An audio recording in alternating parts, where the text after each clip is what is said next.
महाकुंभ 2025 में 45 करोड़ से अधिक लोग शामिल होंगे। कुंभ का अर्थ है कलश, जो अमृत से भरा होता है। इसका उल्लेख वेदों, श्रीमद्भागवत और स्कंद पुराण में मिलता है। एक बार दुर्वासा महर्षि इंद्र से मिलने स्वर्ग गए। इंद्र अपने हाथी ऐरावत पर सवार थे।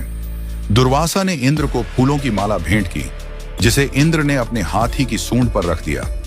ऐरावत ने माला को कुचल दिया, जिससे दुर्वासा ऋषि नाराज हो गए और उन्होंने इंद्र को श्राप दिया कि उनका ऐश्वर्य नष्ट हो जाएगा।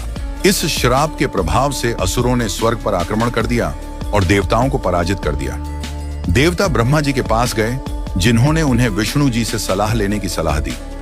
विष्णु जी ने देवताओं को समुद्र मंथन करने की सलाह दी, जिसमें असुरों की मदद से अमृत प्राप्त होगा। देवताओं और असुरों ने मिलकर नाग को रस्सी के रूप में उपयोग करते हुए समुद्र मंथन शुरू किया। मंथन से कई चीजें निकली, जिनमें सबसे पहले विष निकला, जिसे शिव जी ने पी लिया और नीलकंठ कहलाए।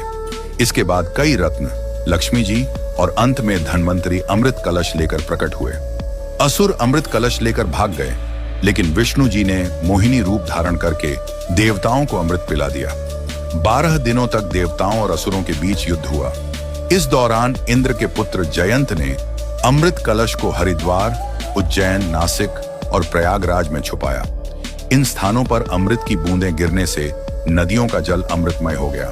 देवताओं के 12 दिन धरती के 12 वर्षों के बराबर होते हैं, इसलिए हर 12 साल में इन स्थानों पर कुंभ मेला आयोजित होता है।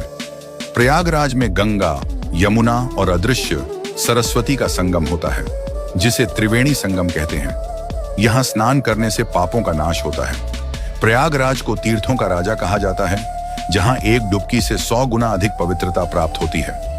यहाँ के प्रमुख स्नान पर्वों जैसे पौष पूर्णिमा, मकर संक्रांति, मौनी अमावस्या, बसंत पंचमी, माघी पूर्णिमा और महाशिवरात्रि का विशेष महत्व है।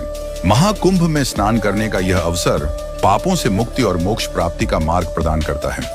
देवताओं के साथ स्नान करने का यह शुभ अवसर सभी को आध्यात्मिक लाभ प्रदान करता है और यह पवित्र स्थान सभी तीर्थों का राजा कहलाता है। मान्यता है कि यहाँ एक डुबकी लगाने से 100 गुना अधिक पवित्रता प्राप्त होती है। यही कारण है कि हर 12 साल में यहाँ लाखों लोग अपने पापों से मुक्ति पाने और मोक्ष प्राप्ति के लिए आते हैं। महाकुंभ के समय प्रयागराज में बड़े पैमाने पर व्यवस्थाएं की जाती हैं, जहाँ दुनिया भर से आए श्रद्धालु ठहरते हैं। यहाँ धार्मिक गतिविधियों के साथ साथ सामाजिक सेवा भी की जाती है और संकीर्तन जैसे कार्यक्रम आयोजित करते हैं, जिससे आध्यात्मिक वातावरण और भी अधिक पावन हो जाता है। महाकुंभ 2025